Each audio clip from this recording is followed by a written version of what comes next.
Kami dari kelompok 8 akan mempresentasikan hasil perancangan sistem informasi yang sudah kita buat, yakni perancangan sistem informasi penjualan di usaha ayam potong Putra Arya. Sebelum membahas lebih jauh tentang topik pembahasan, ada baiknya kita berkenalan dulu dengan tim yang sudah merancang proyek ini. Dengan saya sendiri, yakni Iputu Yudiatana dengan NIM 21101095. 谢谢.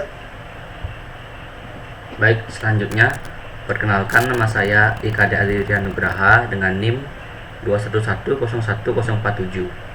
Spasiba. Perkenalkan, nama saya Egdi Takarsma Putra dengan NIM 21101009. Arigato. Baik, perkenalkan, nama saya Ketut Dirana Krisna dengan NIM 21101013. Gracias. Baik, perkenalkan, nama saya Dewa Gede Surya Datama dengan NIM 21101104. Terima kasih. Baik, di sini saya akan menjelaskan latar belakang dari pembuatan sistem, di mana Ayam Potong Putra Arya adalah sebuah usaha yang bergerak di bidang penjualan ayam potong yang berlokasi di Banjar Anggabaya, Jalan Sari Kuda Penatih, dan Pasar. Pada observasi yang dilakukan, ditemukan beberapa masalah yang menjadi dasar dalam pembentukan sistem yang akan dibuat. Mulai dari pemilik yang tidak mendapat laporan penjualan karena tidak adanya pencatatan hasil penjualan, hingga kesulitan kasir untuk mengetahui harga produk yang sewaktu-waktu bisa berubah. Dari melihat kendala dan permasalahan tersebut, maka terciptalah sebuah solusi untuk membentuk sebuah sistem yang sudah terkomputerisasi untuk membantu dalam mengelola penjualan. Adapun sistem tersebut adalah sistem informasi penjualan di usaha ayam potong Putra Arya. Baik, di sini saya akan menjelaskan teknik pengumpulan data, di mana pada data primer terdapat dua metode, yaitu metode wawancara dan metode observasi. Pada metode wawancara, di mana kita dapat mengetahui proses bisnis yang telah terjadi, dan yang kedua, kita dapat mengetahui kendala dalam bisnis yang telah dilaksanakan. Yang ketiga, kita dapat mengetahui produk dan harga jual. Selanjutnya, pada metode observasi, di mana terdapat aktor, yaitu pemilik dan kasir, dan dari segi aktivitas, di mana pada segi aktivitas pemesanan terdapat tiga, yaitu pemesanan melalui WhatsApp, yang kedua pesanan melalui telepon, dan yang terakhir pemesanan melalui datang langsung ke tempat. Selanjutnya, dari aktivitas penjualan, di mana pembeli dapat datang langsung ke lokasi dan melakukan transaksi. Baik, selanjutnya di sini pada teknik pengumpulan data, di mana pada data sekunder, di sini saya hanya memaparkan beberapa dokumentasi yang sudah diambil di lokasi, di antaranya foto nota penjualan dan foto pencatatan pada pesanan. Di sini pada dokumentasi nota penjualan, nota ini tidak selalu diberikan oleh pembeli. Nah, nota bisa diberikan kepada pembeli apabila pembeli tersebut memintanya karena membutuhkan, dan juga nota akan diberikan oleh penjual kepada pembeli apabila pembelian tersebut dalam skala yang besar. Dan juga nota jual tidak akan dipakai lagi oleh penjual dalam melakukan pencatatan laporan akhir, dan hanya diberikan kepada pembeli sebagai bukti pembelian. Untuk yang kedua, yaitu foto pencatatan pesanan atau dokumentasi pada pencatatan pesanan, di mana pencatatan dilakukan oleh penjual ketika ada pesanan dari pembeli, entah itu pesanan dari WhatsApp, panggilan telepon, ataupun pembeli datang langsung ke lokasi untuk melakukan pemesanan produk. Nah, pesanan tersebut akan dicatat dalam satu buku yang sama, di mana dibedakan mungkin dari nama pesanannya, yaitu pesanan melalui WhatsApp, telepon, atau datang langsung ke lokasi. Baik, di sini saya akan menjelaskan bagian define. Berdasarkan hasil observasi dan wawancara yang telah kelompok kami lakukan, ditemukan beberapa permasalahan yang terdapat pada usaha penjualan ayam potong ini. Di antaranya, pertama, untuk bagian pemilik usaha tidak mengetahui laporan laba rugi penjualan dikarenakan tidak adanya pencatatan pada penjualan. Kemudian, yang kedua, pembagian tugas yang tidak tetap dan sewaktu-waktu berubah di antara pegawai yang menjaga kasir dengan pegawai yang bertugas memotong ayam, sehingga konsumen terkadang membayar ke pegawai yang mendapat tugas memotong ayam, tidak langsung ke kasir. Kemudian pada bagian kasir, kasir tidak melakukan pencatatan pada setiap penjualan yang terjadi, sehingga uang hasil penjualan produk ayam potong ini langsung dimasukkan ke penyimpanan uang. Kemudian yang kedua, pegawai kasir tidak memberikan nota pembelian kepada konsumen, tetapi jika konsumen meminta nota pembelian kepada kasir, pegawai kasir akan memberikan nota pembelian tersebut. Kemudian yang ketiga, pegawai kasir tidak mengetahui stok produk yang tersedia karena tidak adanya pencatatan pada stok. Kemudian yang terakhir, harga produk yang dijual senantiasa berubah sewaktu-waktu, jadi kasir sulit untuk mengetahuinya. Nah, setelah proses define dilakukan atau permasalahan sudah ditemukan pada proses tersebut, step selanjutnya yang harus dilakukan itu adalah proses idiot, di mana di proses ini kita ditekankan untuk menghasilkan sebuah solusi, sebuah ide berdasarkan permasalahan yang ditemukan. Nah, pada kasus yang kita observasi atau analisa, itu berdasarkan permasalahan yang kita dapatkan, itu mencetuskan ide atau menghasilkan solusi untuk membuatkan sebuah sistem informasi yang sudah terkomputerisasi, yang berguna untuk membantu dalam melakukan pengelolaan penjualan, pengelolaan pemesanan, pengelolaan dalam produk, hingga dalam menghasilkan laporannya. Nah, sistem informasi ini juga akan kita buat berbasis website yang nantinya agar bisa diakses dalam berbagai platform. Alasan lain juga agar sistem informasi ini mudah diintegrasikan melalui internet. Nah, lewat sistem informasi yang sudah terkomputerisasi ini, laporan akhir dapat dihasilkan melalui proses otomatis berdasarkan hasil input prosesi penjualan ataupun pemesanan melalui sistem, sehingga dapat meningkatkan efisiensi waktu pemilik utamanya dalam mengetahui laporan akhir dalam usahanya. Lalu setelah proses idiot, proses selanjutnya yaitu prototyping. Nah, dalam prototype ini terdapat beberapa hal yang harus dilakukan. Pertama, yaitu membuatkan sebuah dokumen flow.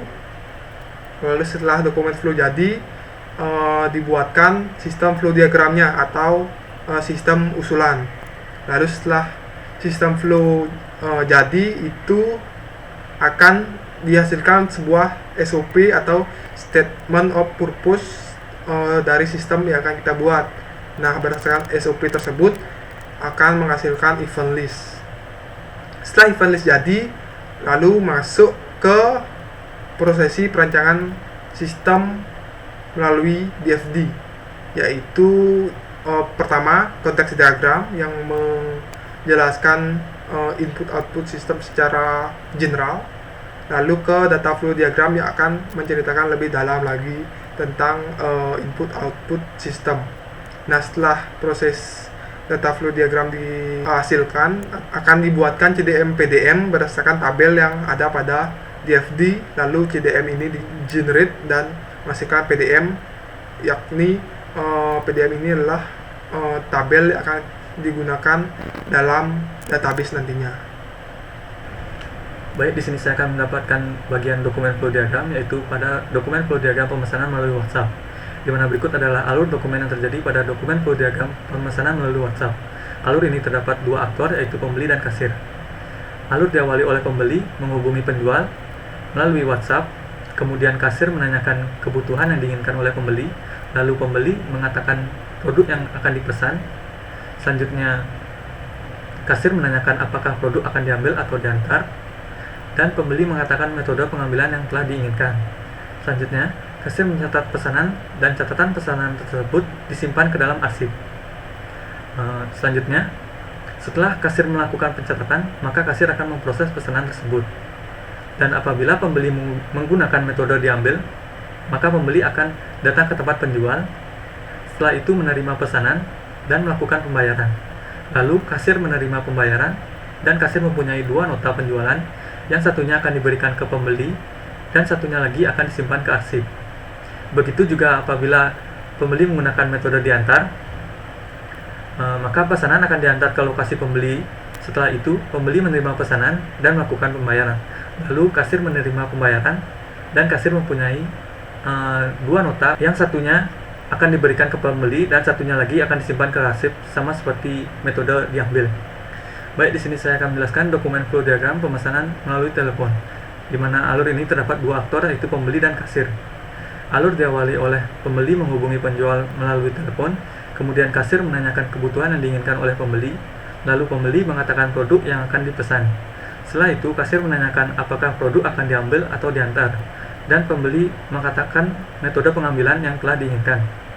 Selanjutnya, kasir mencatat pesanan dan catatan pesanan tersebut akan disimpan ke dalam arsip. Setelah kasir melakukan pencatatan, maka kasir akan memproses pesanan tersebut.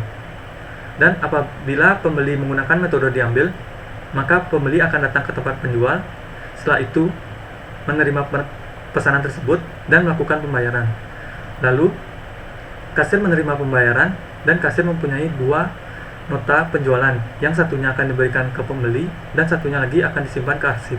Begitu juga apabila pembeli menggunakan metode diantar, maka pesanan akan diantar terlebih dahulu ke lokasi pembeli. Setelah itu, pembeli menerima pesanan dan melakukan pembayaran. Dan juga kasir menerima pembayaran tersebut dan kasir mempunyai dua nota penjualan, yang satunya akan diberikan ke pembeli dan satunya lagi akan disimpan ke arsip. Baik, selanjutnya saya akan menjelaskan dokumen flow diagram pemesanan langsung di tempat, di mana alur ini terdapat dua aktor, yaitu pembeli dan kasir. Alur diawali oleh pembeli datang ke tempat penjual, kemudian kasir menanyakan kebutuhan yang diinginkan oleh pembeli, lalu pembeli mengatakan produk yang akan dipesan. Setelah itu, kasir menanyakan apakah produk akan diambil atau diantar, dan pembeli mengatakan metode pengambilan yang akan diinginkan. Selanjutnya, kasir mencatat pesanan dan catatan pesanan tersebut disimpan ke dalam arsip. Setelah kasir melakukan pencatatan, maka kasir akan memproses pesanan tersebut, dan apabila pembeli menggunakan metode diambil, maka pembeli akan kembali datang ke tempat penjual. Setelah itu, menerima pesanan dan melakukan pembayaran. Lalu kasir menerima pembayaran dan kasir mempunyai dua nota penjualan, yang satunya akan diberikan ke pembeli dan satunya lagi disimpan ke dalam arsip. Begitu juga apabila pembeli menggunakan metode diantar, maka pesanan akan diantar ke lokasi pembeli. Setelah itu, pembeli menerima pesanan dan melakukan pembayaran. Lalu kasir menerima pembayaran dan kasir juga mempunyai dua nota penjualan, yang satunya akan diberikan ke pembeli dan satunya akan disimpan ke dalam arsip. Baik, di sini saya akan menjelaskan pada bagian dokumen flow diagram penjualan, di mana alur ini terdapat dua aktor, yaitu pembeli dan kasir. Alur diawali oleh pembeli datang ke tempat penjual, kemudian kasir menanyakan kebutuhan yang diinginkan oleh pembeli, lalu pembeli mengatakan produk yang akan dibeli. Setelah itu, kasir akan memproses pesanan tersebut dan pembeli menerima produk yang dibeli. Selanjutnya, pembeli melakukan pembayaran, lalu kasir menerima pembayaran dan kasir mempunyai dua nota penjualan, yang satunya akan diberikan ke pembeli dan satunya lagi akan disimpan ke dalam arsip. Baik, di sini saya akan menjelaskan sistem flow diagram pada bagian login, di mana pada sistem ini terdapat dua tipe user, yaitu admin dan kasir. Kedua tipe user tersebut dapat melakukan login dengan proses yang sama. User login ke dalam sistem dengan cara mengisi data login berupa username atau email dan password.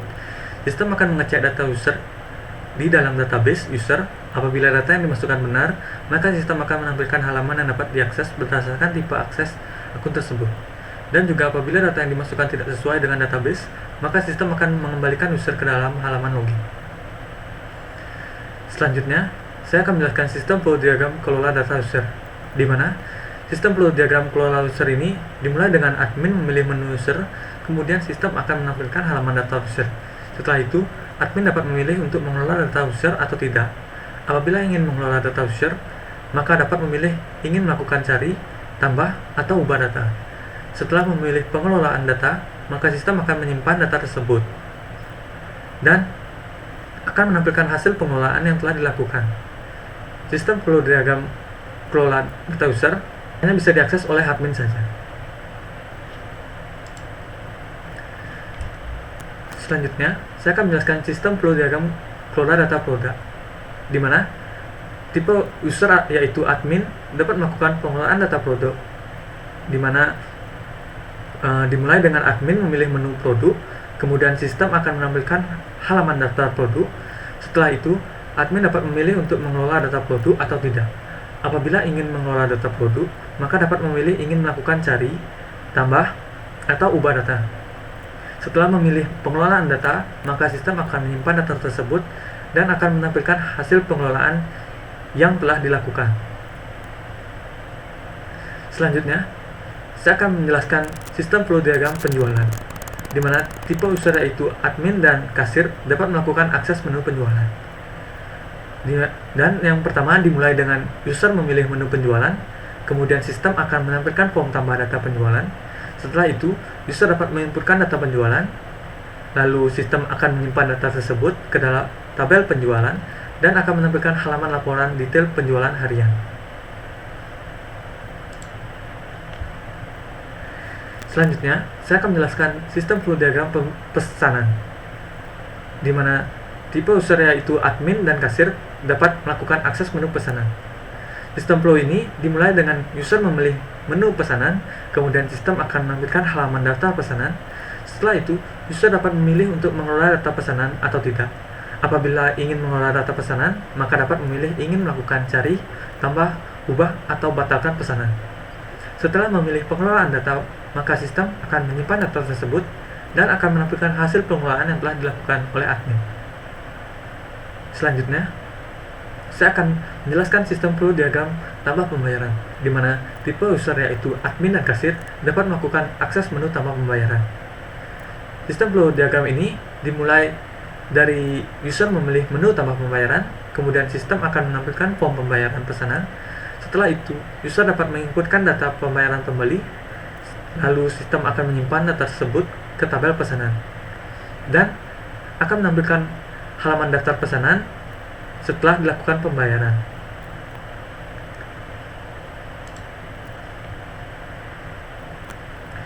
Selanjutnya, pada sistem flow diagram validasi pesanan, di mana tipe user yaitu admin dan kasir dapat melakukan akses menu validasi pesanan, di mana sistem flow diagram ini dimulai dengan user memilih menu validasi pesanan, kemudian sistem akan menampilkan pesanan konfirmasi validasi. Setelah itu, user dapat menekan pilihan yakin validasi, lalu sistem akan menyimpan validasi pesanan tersebut ke dalam tabel pesanan, dan sistem akan menampilkan halaman daftar pesanan setelah dilakukan validasi.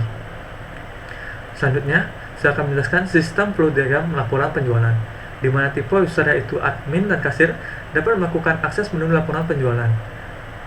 Sistem flow diagram ini dimulai dengan user memilih menu laporan, kemudian sistem akan menampilkan halaman laporan penjualan. Setelah itu, user dapat memilih untuk mengelola data laporan penjualan atau tidak.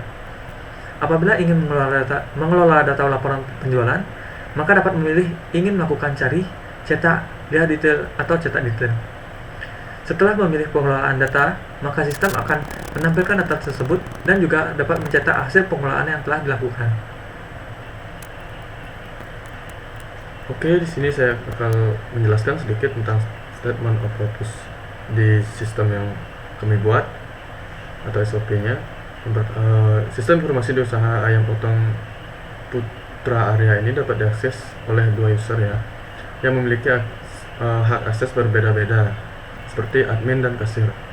Admin dapat melakukan login, mencari data user, menambah data user, mengubah data user, mencari data produk, menambah data produk, mengubah data produk, menambah data penjualan, mencari data pesanan, menambah data pesanan, mengubah data pesanan, membatalkan data pesanan, tambah pembayaran, validasi data pesanan, mencari laporan penjualan, mencetak laporan penjualan, melihat detail laporan penjualan, mencetak detail laporan penjualan.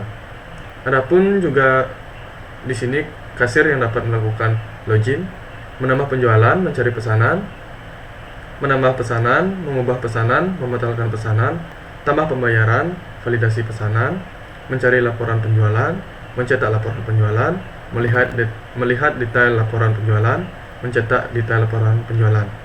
Nah, selanjutnya saya akan menjelaskan event list yang kami buat.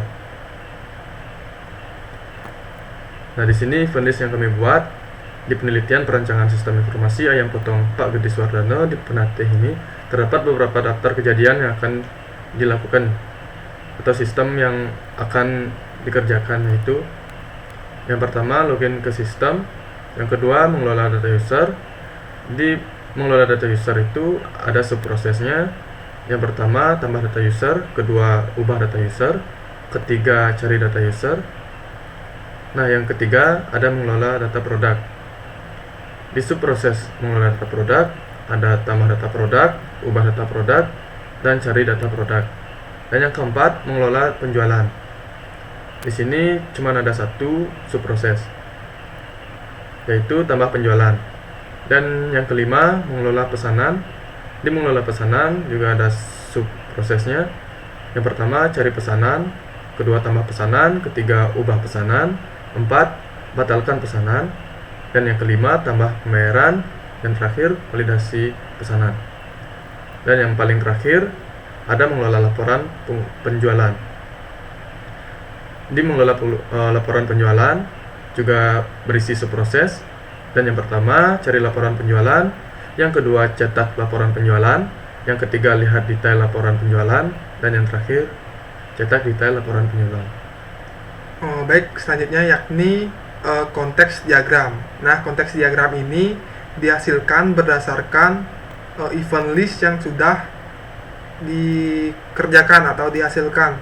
Berdasarkan event list itu akan menceritakan apa saja sih yang harus ada dalam sistem.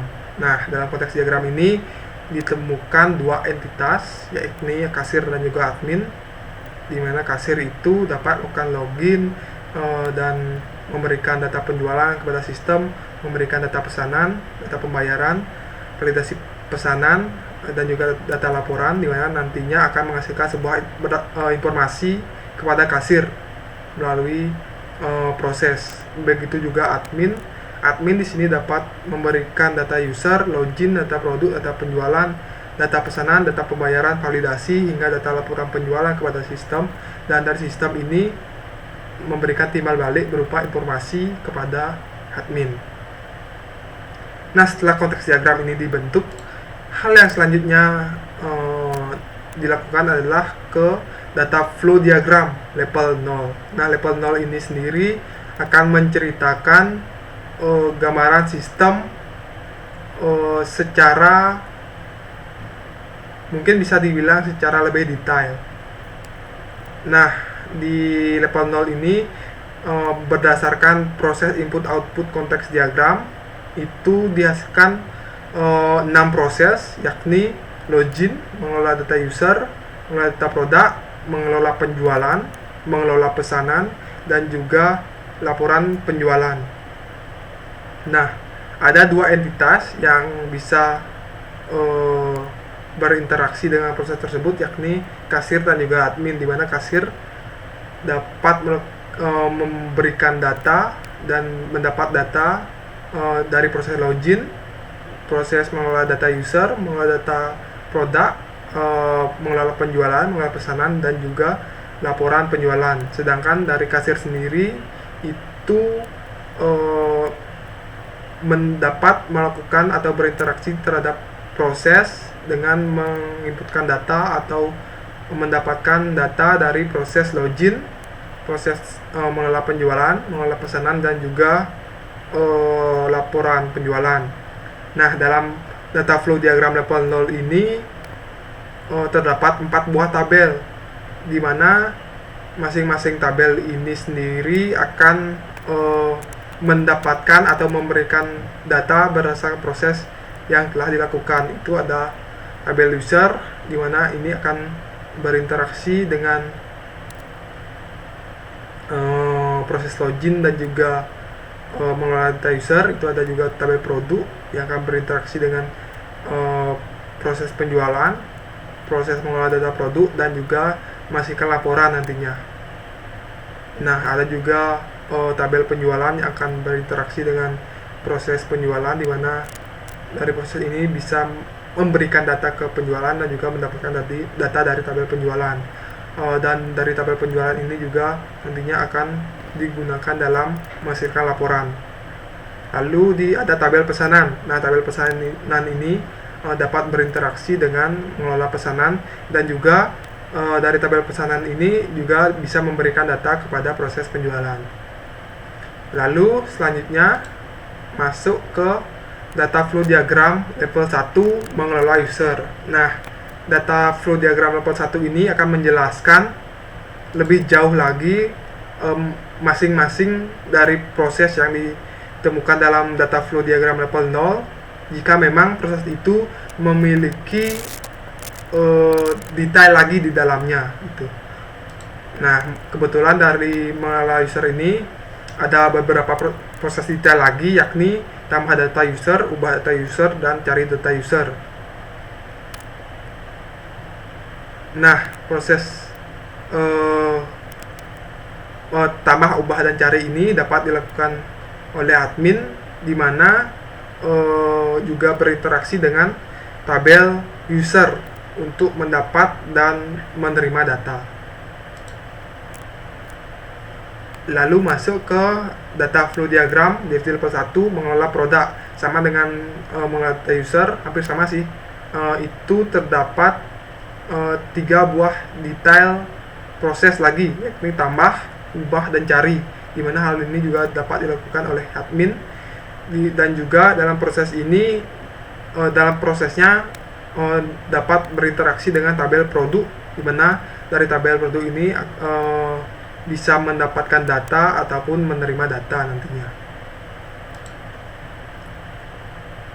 Lalu masuk ke DFD level 1 mengelola penjualan. Nah, di mengelola penjualan ini terdapat 1 buah detail, yaitu tambah penjualan, di mana proses ini dapat dilakukan oleh kedua entitas, yakni kasir dan admin. Lalu proses ini juga berinteraksi dengan 3 buah tabel, di mana yakni tabel produk, tabel penjualan, dan tabel pesanan, di mana ke tabel produk itu dapat meminta data, dan juga dari tabel produk dapat memberikan sebuah data. Begitu juga ke tabel penjualan sama, dan di tabel pesanan ini akan memberikan data berdasarkan pesanan yang sudah disimpan di tabel ini. Lalu dilanjutkan ke DFD level 1 mengelola pesanan. Nah, di mengelola pesanan ini ada beberapa detail proses yang bisa dilakukan, yakni ada 5 di sini, yakni tambah pesanan, ubah pesanan, batalkan pesanan, tambah pembayaran, dan validasi pesanan. Nah, entitas yang dapat berinteraksi dengan kelima proses ini juga kedua entitas, yakni kasir dan admin. Lalu proses ini juga berinteraksi dengan tabel pesanan dan tabel produk, di mana saat melakukan tambah pesanan itu akan berinteraksi dengan produk dan pesanan. Lalu saat ubah juga berinteraksi dengan tabel produk dan tabel pesanan. Nah, ini di proses batalkan pesanan itu akan berinteraksi ke tabel pesanan, di mana akan diambil data di tabel pesanan, lalu dari tabel pesanan memberikan datanya ke proses.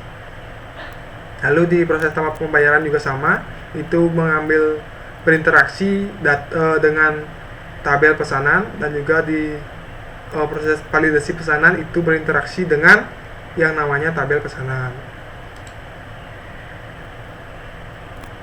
Lalu selanjutnya yakni data flow diagram level 1 untuk mengelola laporan. Nah, berdasarkan proses laporan itu ternyata ada detail prosesnya lagi, yakni ada 4, cari laporan penjualan, lalu cetak laporan penjualan, lalu lihat detail laporan penjualan, dan cetak detail laporan penjualan tersebut.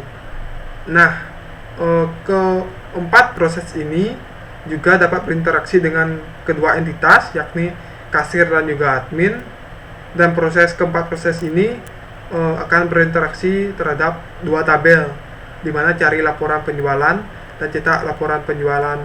Laporan penjualan itu berinteraksi dengan tabel penjualan, dan lihat detail serta cetak detail itu berinteraksi terhadap tabel penjualan juga, tapi dibarengi dengan tabel produk untuk memberikan data agar detail dari laporan tersebut bisa didapatkan.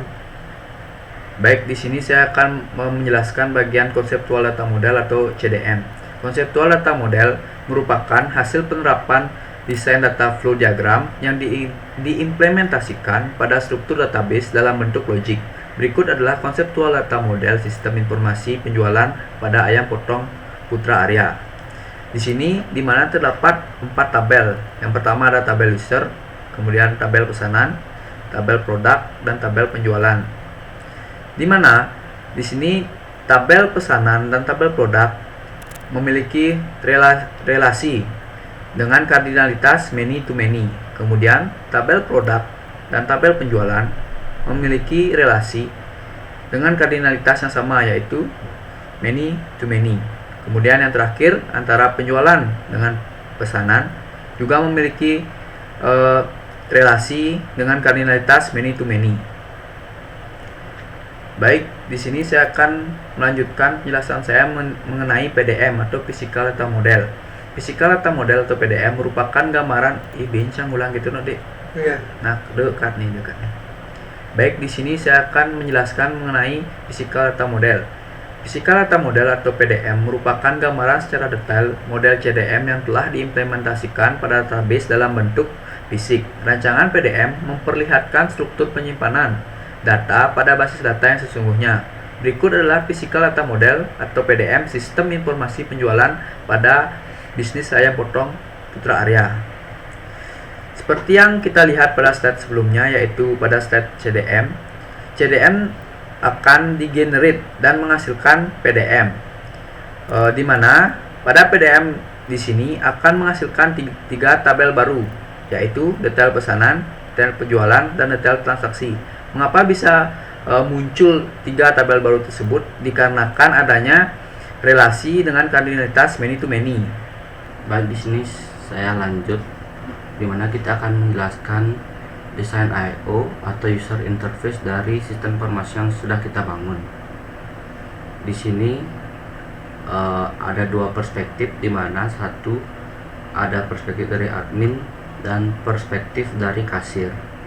Untuk login di sini sama untuk admin dan kasir, di mana username dan email ini akan masuk ke sesuai dengan role masing-masing. Di sini kita akan login.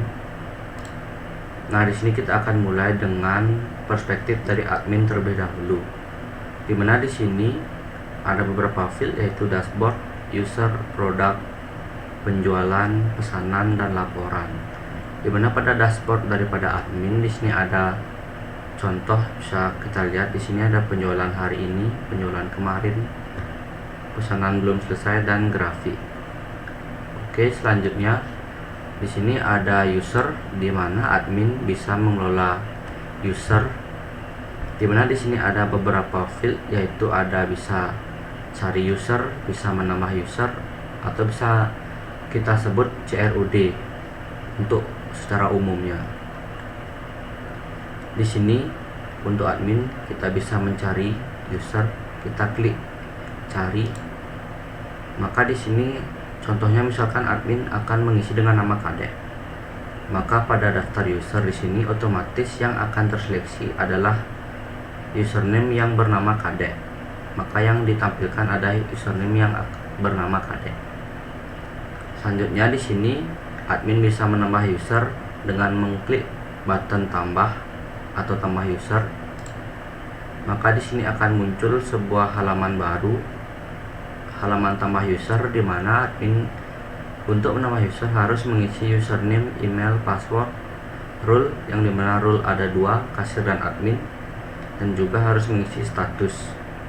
Setelah itu bisa diklik button simpan. Maka otomatis apabila sudah ditambah, data yang diinput oleh admin tadi akan masuk ke daftar user yang ada di sini. Selanjutnya admin bisa mengedit user, dimana di sini kita akan klik button edit, maka akan muncul halaman untuk mengubah atau mengedit user.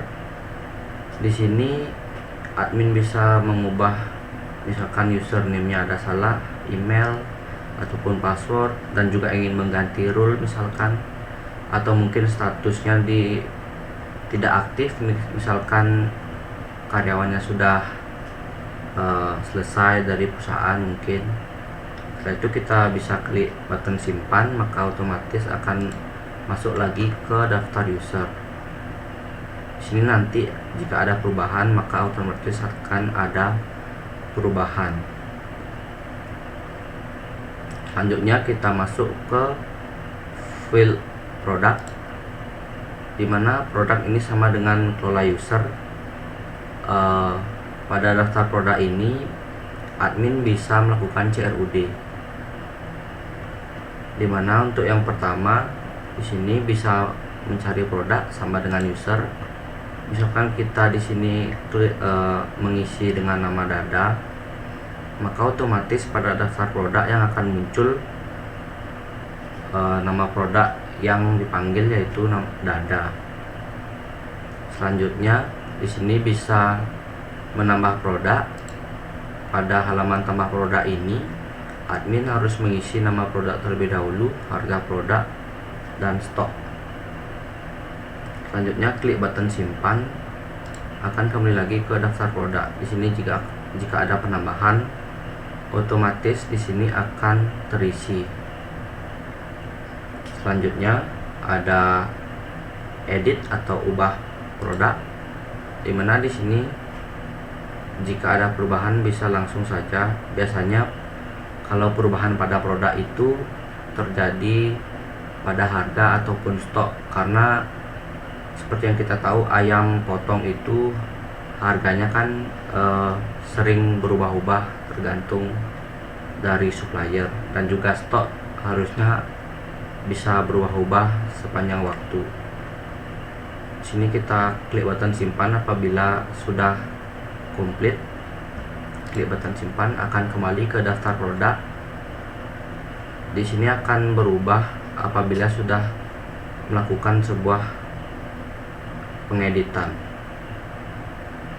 Selanjutnya ada penjualan. Nah, penjualan di sini maksud kami di sini penjualan adalah di mana apabila customer datang secara langsung ke lokasi untuk melakukan pembelian produk yang disebut penjualan. Karena di sini kami ada dua metode, yaitu penjualan dan pesanan. Apabila penjualan, otomatis customer langsung datang ke lokasi. Di sini ada daftar produk, dan juga admin bisa mencari produk yang diinginkan, dan juga akan ada beberapa produk yang sudah di list. Misalkan di sini contoh ada dada dan paha. Nah, admin jika ingin memasukkan data-data ini, klik pilih, button pilih, otomatis akan masuk ke dalam detail penjualan. Nah, data ini kan nanti akan disesuaikan dengan apa yang diinginkan oleh customer. Misalkan di sini saya contohkan dada dan paha. Kita masukkan ke detail penjualan. Di sini pada detail penjualan bisa menambah quantity. Nah, setelah itu admin bisa menambahkan metode pembayaran yang disesuaikan oleh customer yang datang. Misalkan customer ingin tunai, admin bisa mengklik metode pembayaran diganti dengan tunai. Nah, pada metode pembayaran ini ada dua metode, di mana ada tunai dan transfer. Lalu akan ada total pembayarannya, lalu bayar. Pada kolom bayar ini, di mana di sana akan dimasukkan uang yang diberikan oleh customer. Nah, setelah itu kita klik simpan, otomatis penjualan ini akan masuk ke dalam daftar pesanan. Oke, pada daftar pesanan ini admin bisa melakukan cari pesanan, tambah pesanan, dan juga ada beberapa button di sini yang memiliki fungsinya masing-masing. Untuk yang pertama, di sini ada cari. Admin bisa mencari pesanan. Misalkan di sini contohnya saya mencari Anya. Nah, pada daftar pesanan akan muncul nama pemesan yang bernama Anya. Setelah itu kita kembali.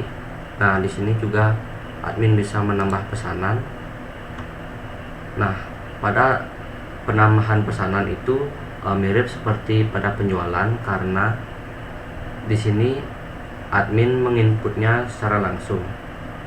Nah, tetapi perbedaannya di sini karena memesan belum tentu customer itu langsung datang ke lokasi, bisa jadi via telepon atau via WhatsApp. Jadi di sini admin harus memasukkan nama pemesan, nomor handphone, alamat, keterangan, mungkin ada request dari customer, dan juga memasukkan tanggal pengambilan yang disesuaikan oleh yang diinginkan oleh customer, dan juga memasukkan metode pembayaran.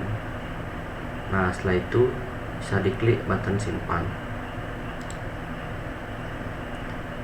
Oke, di sini ada beberapa button. Saya akan menjelaskannya satu persatu, di mana untuk button yang ikonnya seperti sampah ini digunakan untuk membatalkan pesanan. Apabila kita klik akan muncul sebuah pop-up. Apakah admin yakin membatalkan pesanan ini?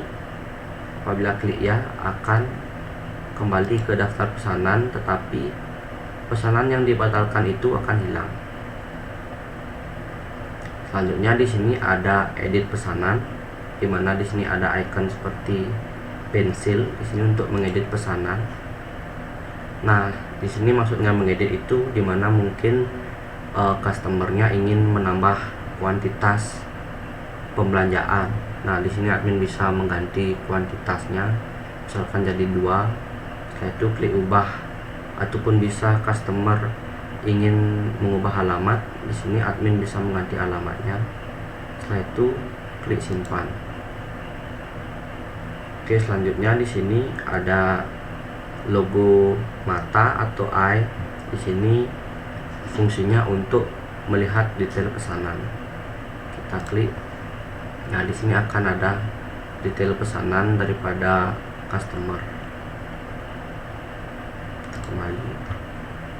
Nah, di sini ada logo seperti uang. Itu dimana maksudnya untuk menambah pembayaran. Nah, kita lihat di sini pada status pembayaran ini, di sini kan masih menunggu ya. Nah, menunggu itu maksudnya dimana customer tersebut belum melakukan pembayaran. Nah, apabila status pembayaran ini masih menunggu, otomatis harus dilakukan tambah pembayaran. Nah, jadi tambah pembayaran itu bisa klik button seperti ini. Kita klik.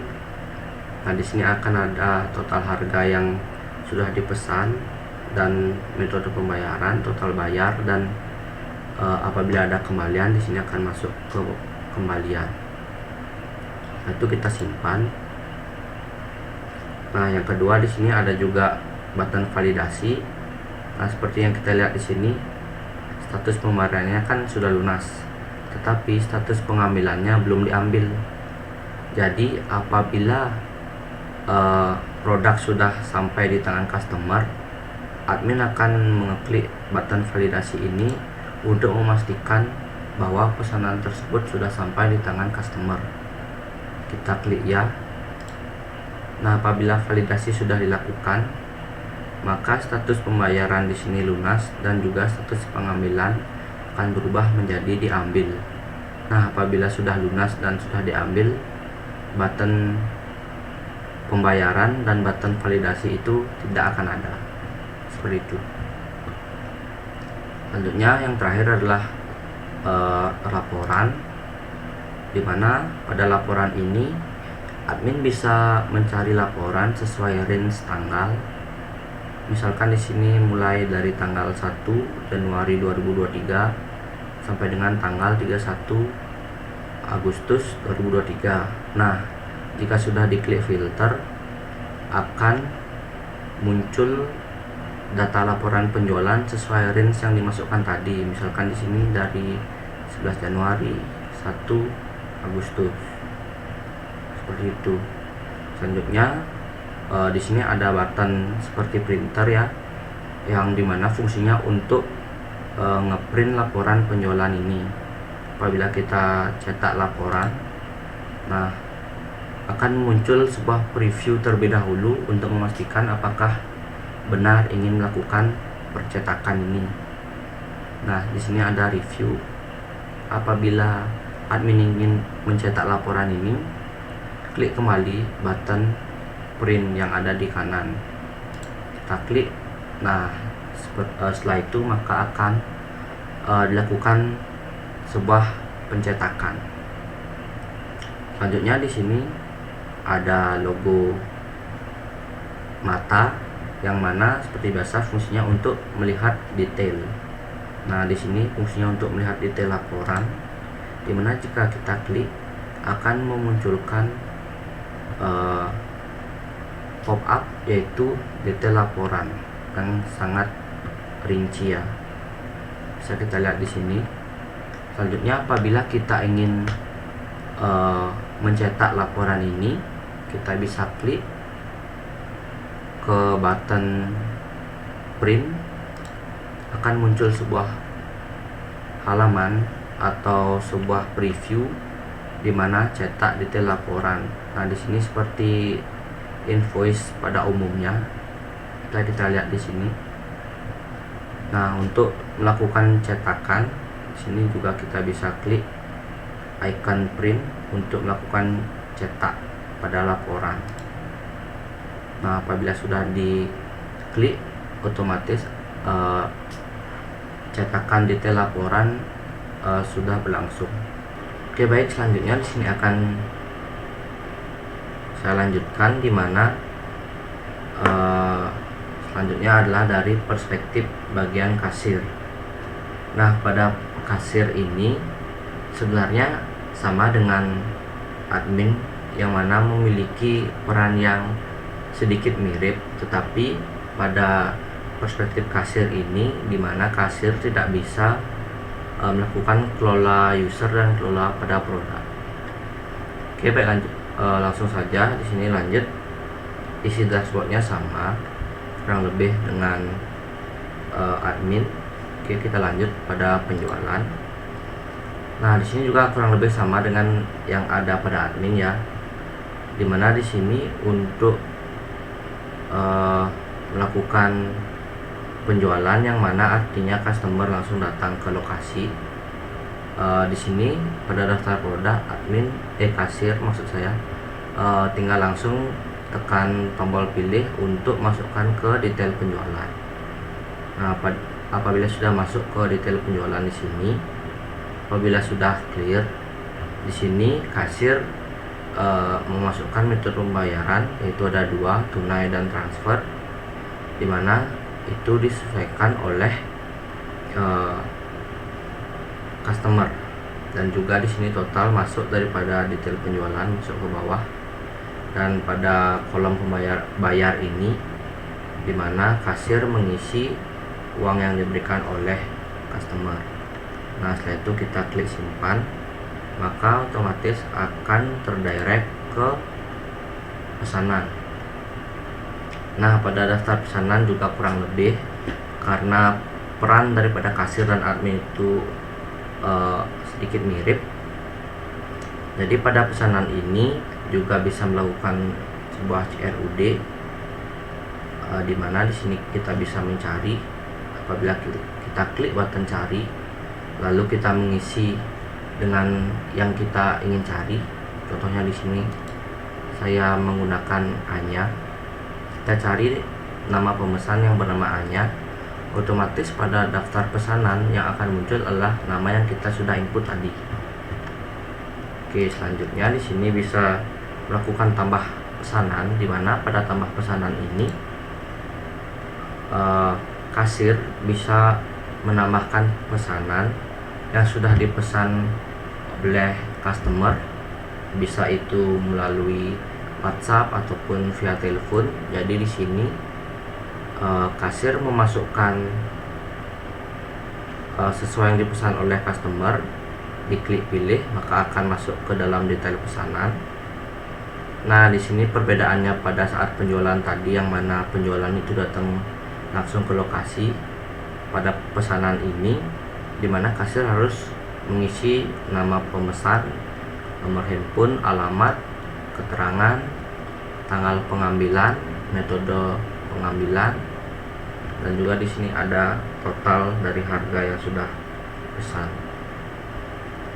Nah, di sini juga bisa menambah kuantitas seperti yang diinginkan oleh customer. Setelah itu apabila sudah clear, kita klik button simpan. Nah, pada button simpan ini juga ada beberapa button yang cukup banyak. Di sini untuk yang pertama ada button yang logonya seperti icon sampah. Itu artinya digunakan untuk membatalkan pesanan. Dimana jika kita klik akan muncul sebuah pop-up, apakah yakin untuk membatalkan pesanan. Apabila batal, pesanan akan tetap ada, dan apabila kita klik ya, otomatis pesanan itu akan hilang atau terhapus atau dibatalkan. Nah, di sini juga ada logo pensil atau ikon pensil yang gunanya untuk mengedit pesanan. Nah, di sini jika ingin mengedit, misalkan di sini customer ingin menambah kuantitas daripada apa yang sudah dipesan. Nah, di sini kasir bisa menambah kuantitas, lalu klik ubah, ataupun juga bisa mungkin customer ingin mengubah alamatnya, atau mungkin bisa dikirim ke saudara ataupun siapa, alamatnya bisa diganti. Nah, juga setelah itu klik button simpan. Oke, selanjutnya di sini ada logo mata yang gunanya untuk melihat detail pada pesanan. Kita klik, nah di sini akan muncul detail atau pesanan yang secara rinci. Oke, kita kembali. Nah, di sini ada button yang seperti icon uang. Nah, icon uang ini atau button ini digunakan untuk tambah pembayaran. Karena apa? Karena pada status pembayaran ini masih menunggu, yang artinya customer tersebut belum melakukan pembayaran. Nah, apabila status pembayarannya itu menunggu, maka button tambah pembayaran ini akan ada. Nah, untuk melakukan pembayaran tersebut, kasir akan klik tambah pembayaran ini. Nah, di sini kasir akan mengisi tambah pembayaran dengan mungkin menambah metode pembayarannya dari cash atau tunai atau transfer, total bayar, dan mungkin ada kembalian. Lalu klik simpan. Nah, apabila pembayaran tersebut sudah lunas, otomatis button tambah pembayaran tadi akan berubah menjadi sebuah button checklist, atau di sini yang kami artikan itu button untuk melakukan validasi. Nah, button validasi ini diperuntukkan untuk apabila produk tersebut sudah mencapai di tangan customer, maka kasir akan mengklik button validasi ini. Kita klik, nah maka akan muncul sebuah pop-up, apakah pesanan ini sudah selesai. Apabila diklik batal, otomatis pesanan tersebut belum diambil oleh customer. Nah, apabila sudah kita klik iya, di sini pada status pengambilan itu harusnya berubah menjadi diambil, karena pesanan itu sudah selesai, sudah di tangan customer, seperti itu. Oke, selanjutnya yang terakhir, dimana di sini kita ada laporan. Nah, pada laporan penjualan ini, dimana kasir bisa mencari laporan berdasarkan range tanggal yang diinginkan. Misalkan di sini mulai dari tanggal 1 Januari 2023 sampai dengan tanggal 31 Agustus 2023. Apabila sudah diklik filter, otomatis laporan yang akan muncul di sini yaitu laporan yang jaraknya dari bulan Januari sampai dengan bulan Agustus tahun 2023, seperti itu. Selanjutnya di sini ada logo print atau cetak, di mana fungsinya untuk melakukan cetak pada laporan penjualan. Ingat, hanya cetak laporan, bukan cetak detail laporan. Nah, di sini kita klik. Nah, akan muncul sebuah preview terlebih dahulu. Apabila batal bisa diklik kembali. Apabila ingin melakukan cetak, kita klik logo print. Nah, akan melakukan sebuah cetakan. Selanjutnya di sini apabila kita ingin melihat detail daripada laporan ini, kita bisa klik logo di sini atau button yang berikon mata yang artinya detail laporan, kita klik. Nah, di sini akan muncul detail daripada laporan. Di sini ada nomor invoice, jumlah penjualan, ya seperti itu, yang sangat detail. Apabila kita ingin kembali bisa diklik logo kembali, dan apabila kita ingin mencetak detail laporan ini bisa klik button print. Nah, kita klik, akan muncul sebuah preview terlebih dahulu seperti biasa. Cetak detail laporan di sini sudah ada previewnya. Apabila kita ingin mencetaknya, kita bisa klik logo print kembali untuk yang terakhir. Nah, apabila sudah diklik, pencetakan detail laporan penjualan akan dilaksanakan. Oke, baik, sekian saja penjelasan dari kelompok kami. Mungkin jika ada tutur kata yang salah, baik sengaja maupun tidak sengaja, kami mohon maaf. Kami ucapkan terima kasih. Semoga membantu teman-teman yang lain untuk proyek ini. Terima kasih.